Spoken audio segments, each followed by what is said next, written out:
Rahul Gandhi and Indian alliance వీళ్ళు lazy పొలిటీషియన్సా లేకపోతే lazy political పార్టీసా? ఎందుకో ఈ వీడియోలో చూద్దాం. కాంగ్రెస్ నేతృత్వంలో ఇండియా అలయన్స్ 18 జూలై 2023న ఫామ్ అయింది.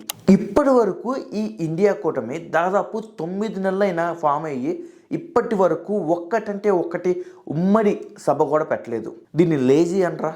అసలు ఎవరి మీద మనం పోటీ చేస్తున్నామో తెలుసుకొని కూడా ఒక బీజేపీ లాంటి పటిష్టమైన సింగిల్ లార్జెస్ట్ పార్టీతో మనం పోటీ పడుతున్నప్పుడు కనీసం ఇండియా అలయన్స్ అనే ప్రతిపక్ష పార్టీలన్నీ ఏకమై దాదాపు 26 ప్రతిపక్ష పార్టీలు ఏకమై కూడా ఉమ్మడిగా కార్యాచరణ మొదలు పెట్టలేదు. ఈ ఇండియా కూటమిలో దాదాపు 26 రాజకీయ పార్టీలు ఉన్నాయి. కానీ ఉమ్మడిగా కాకుండా ఎవరి రాజకీయం వాళ్ళు చేసుకుంటున్నారు. అసలు ఈ 26 రాజకీయ పార్టీల్లో ఏ ప్రముఖమైన ఈరోజు చూద్దాం.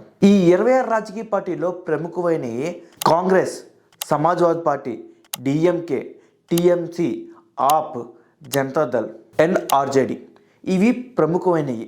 ఈ 26 రాజకీయ పార్టీలు అన్నీ కలిపితే లోక్సభలో, అసెంబ్లీలో, రాజ్యసభలో ఎన్ని సీట్లు ఉన్నాయో ఈ ఇండియన్ అలయన్స్కి చూద్దాం ఈ వీడియోలో. ఇండియన్ అలయన్స్కి లోక్సభలో 142 లోక్సభ స్థానాలు ఉన్నాయి. రాజ్యసభ స్థానాలు 98 ఉన్నాయి. అంతేకాదు మొత్తం కలిపి అసెంబ్లీ స్థానాలు ఇండియన్ అలయన్స్కి 1708 స్థానాలు ఉన్నాయి. ఇంత బలం ఉంచుకొని మోడీ వేసే వ్యూహాలకి ప్రతి వ్యూహం ఏలేపోతున్నారు. ఎందుకు? ముఖ్యంగా వీళ్ళ మధ్య సమన్వయ లోపం ఉంది. వీళ్ళ మధ్య సమన్వయ లోపం ఉందని ఎందుకు అంటున్నానంటే, వీళ్ళు కనీసం నెలకొకసారైనా సరే, 2 నెలలకొకసారైనా సరే, 3 నెలలకొకసారైనా సరే ఒక సమావేశం పెట్టుకొని టీ అండ్ బిస్కెట్స్ కోసమైనా సరే పెద్ద మనుషులు కూర్చొని మోడీని ఎలా గద్దదించాలని ఆలోచించాలి కదా. ఏంటి, టీ అండ్ బిస్కెట్స్ కోసమైనా సరే మోడీని ఎలా గద్దదించాలని ఆలోచించాలి కదా. ఇదంతా లేదు. ఎవడు పనిలో వాళ్ళు ఉన్నారు. ఏదో ఈ 26 రాజకీయ పార్టీలు కలిపి, ప్రముఖమైన పార్టీలు కలిపి మోడీని గద్దదించాలనే ఒక ఆలోచనతో ఒక ఇండియన్ అలయన్స్గా పెట్టుకున్నారు అనిపిస్తుంది. ఇది ఒక ఫెయిల్యూర్ ఇండియన్ అలయన్స్గా లేదు. కానీ ఇక్కడ మోడీ ఏమో ఆల్రెడీ తను 2024 ఎలక్షన్స్ ఎలా గెలవాలని చెప్పేసి వ్యూహాల మీద వ్యూహ రచన చేస్తున్నాడు. ఆల్మోస్ట్ ఫేవర్ అంతా ఎలక్షన్ 2024లో ఇండియాలో బీజేపీ ప్రభుత్వం ఏర్పడవుతుందని చెప్పేసి అన్ని సర్వేలు నిక్కచ్చిగా చెప్తున్నాయి. ఈవెన్ ప్రశాంత్ కిషోర్ కూడా చెప్తున్నాడు. సో ఈ ఇండియన్ అలయన్స్ లేజీనెస్ చూస్తుంటే అసలుకి చరిత్రలో కాంగ్రెస్ అనేది ఇక 2024 తర్వాత కనబడదేమో అని భయం వేస్తుంది. ఒక అధికార పార్టీకి ఒక అపోజిషన్ పార్టీ ఉండాలి. ఎందుకంటే అధికార మతంతో మనం ఎన్నో తప్పులు చేస్తూ ఉంటాం. దాన్ని కంట్రోల్ చేయడానికి ఒక అపోజిషన్ పార్టీ ఉండాలి. ఒకసారి వాళ్ళు గెలవాలి, ఒకసారి వీళ్ళు గెలవాలి. కానీ ఈ కాంగ్రెస్ చేతగానితనంతో, దద్దమ్మ ఆలోచనలతో అసలుకి అపోజిషన్ పార్టీ నుంచే బయటికి వెళ్ళిపోతుంది. లోకల్ పార్టీసే మోడీకి అపోజిషన్ అయ్యాయి.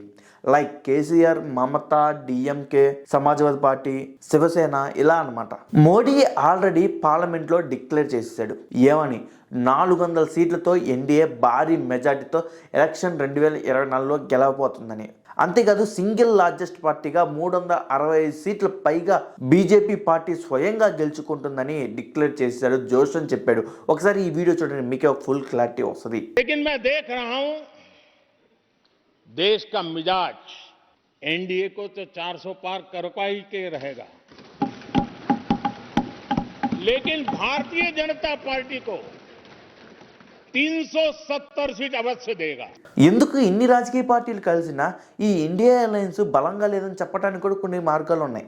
అసలు ఈ ఇండియా అలయన్స్కి ప్రధానమంత్రి ఎవరు? మల్లికార్జున ఖర్గేనా, లేకపోతే రాహుల్ గాంధీనా, మమతా బెనర్జీ, లేకపోతే స్టాలినా? ఎవరు? ఈ ఇండియన్ అలయన్స్కి ప్రధానమంత్రి క్యాండిడేట్ ఎవరో వాళ్ళకే తెలియదు. అసలు ఇదంతా పక్కన పెడితే వెస్ట్ బెంగాల్లో మమతా బెనర్జీకి కాంగ్రెస్కి పడట్లేదు. తమిళనాడులో కూడా అంతే, స్టాలిన్కి కాంగ్రెస్కి పడట్లేదు లోకల్గా. ఇలా వీళ్ళ మధ్య సమన్వయ లోపం వల్ల ఈ ఇండియన్ అలయన్స్ కుప్ప కూలిపోతుంది. అందుకనే ఫెయిల్యూర్ అలయన్స్ అని ప్రశాంత్ కిషోర్ అంటారు. సో ఈ వీడియోపై మీ అభిప్రాయాన్ని కామెంట్ బాక్స్లో కామెంట్ చేయండి. అంతేకాదు ఈ వీడియో మీకు నచ్చితే లైక్ చేయండి, షేర్ చేయండి, సబ్స్క్రైబ్ చేయండి. This is Nagarjuna Devasetty from Nagarjuna friends. Thank you. Next video కలుద్దాం. జై హింద్.